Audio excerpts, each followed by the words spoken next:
What's the top threat facing America right now? Top officials from the U.S. Air Force and Nuclear Force are speaking out. Former Secretary of State Pompeo speaks in Taiwan, stating his take on how Washington should handle Communist China's threat. And for those watching our full episode, the home of Asia's most advanced technology is taking a side amid Indo-Pacific tensions. Much of China's energy and food supplies come from Russia and Ukraine. But where does that leave international trade, with shipping routes halted by war? And a human rights defender in China gets a 4-year sentence. But his wife says she was left in the dark about his trial.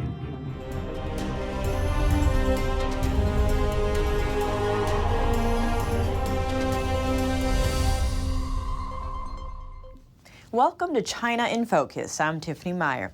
Before we start, a quick thank you to today's sponsor, Shenyun Performing Arts. Have you ever wondered what China was like before the Communist Party took over in 1949? This show depicts just that.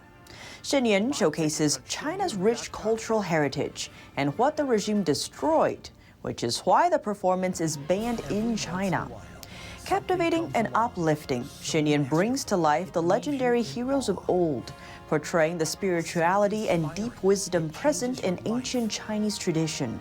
Shenyun also features a unique live orchestra that blends both East and West, as well as animated backdrops, handmade costumes, and of course, classical Chinese dance.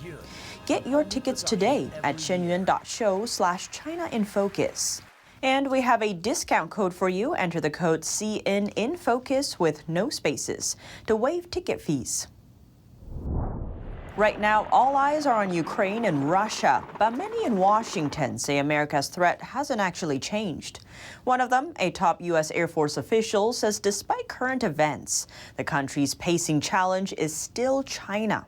Russia and other threats will not be discounted, but China, with both regional and global ambitions, the resources to pursue them, and a repressive authoritarian system of government will be our greatest strategic national security challenge. That's as Beijing is seeking to become the world's most influential power and combining its economic and military might to spread its influence. Kendall adds that his highest personal goal as the secretary has been to instill a sense of urgency about our efforts to modernize and to ensure that we improve our operational posture relative to the pacing challenge. China, China, China. Kendall's message comes on the heels of another warning from the man overseeing America's nuclear forces, Charles Richard. Just this Tuesday, Richard says it's imperative for the U.S. to defend against Russia and China at the same time. Today, we face two nuclear-capable near peers who have the capability to unilaterally escalate a conflict to any level of violence in any domain worldwide with any instrument of national power. Richard called the unique situation historically significant and added China is rapidly upgrading its military. Their expansion and modernization in 2021 alone is breathtaking. As for Kendall, he says China's efforts to defeat Washington's power projection forces have been long in the making and started about 30 years ago. During the last 30 years, the U.S. has not stood still, but we have not moved fast enough. We must accelerate change or, as General Brown noted, we will in fact lose. He also points out a vulnerability. To project combat power around the globe, the U.S. Air Force has been relying on several bases in the Western Pacific and Europe.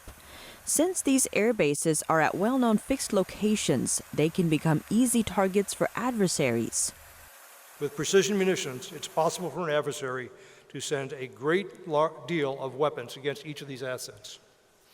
China, in particular, has acquired a large number of precision conventional rockets and is working on fielding large numbers of hypersonic weapons, which are even harder to defend against.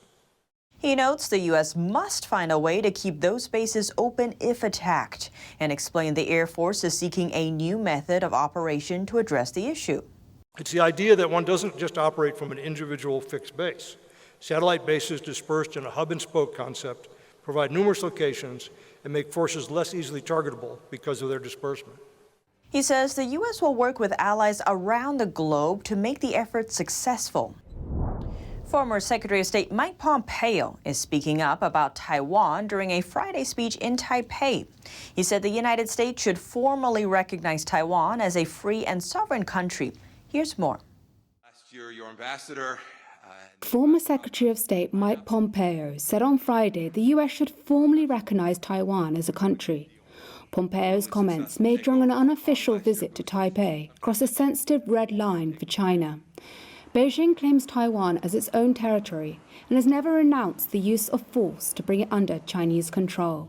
While the United States should continue to engage the People's Republic of China as a sovereign government, America's diplomatic recognition of the 23 million freedom-loving Taiwanese people and its legal, democratically elected government can no longer be ignored, avoided, or treated as secondary. It is my view that the United States government should immediately take necessary and long overdue steps to do the right and obvious thing, that is to offer the Republic of China Taiwan America's diplomatic recognition as a free and sovereign country. On Thursday, Pompeo met Taiwan's President Tsai Ing-wen, who bestowed a presidential honor on him. Tsai thanked him for his long-time support for Taiwan, but China's government has lambasted Pompeo's record as despicable. Beijing put sanctions on him and 27 other top Trump-era officials when President Joe Biden took office in January 2021.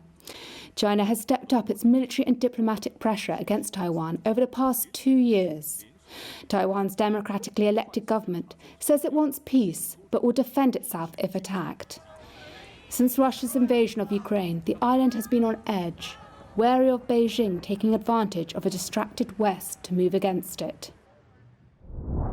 Australia's largest bank is making a change. It's now primed to sell some of its stake in a Chinese bank.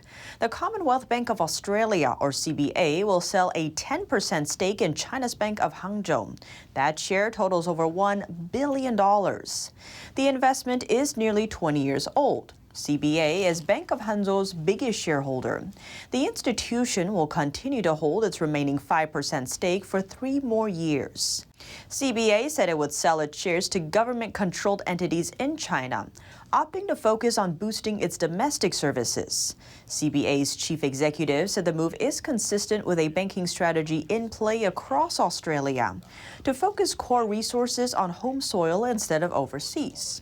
Ever since Chinese real estate giant Evergrande collapsed into debt crisis last year, China's banking and insurance industries have been struggling to handle their non-performing assets. Non-performing assets refer to bank loans in default, meaning the loan or its interest either can't be paid by borrowers or the payment is delayed.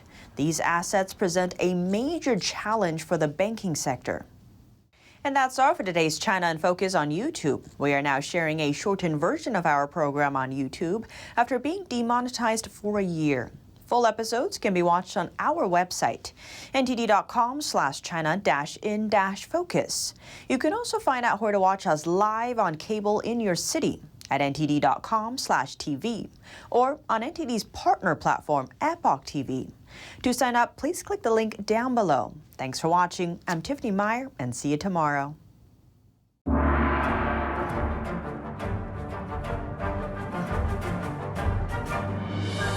The performance was enchanting. I feel better about the world. I feel uplifted. It touches you. It really does. The expertise of the dancers was really, really strong. To know that it was live music was really fantastic. We didn't want to miss this. Make sure you see it. Have to come. Life-changing.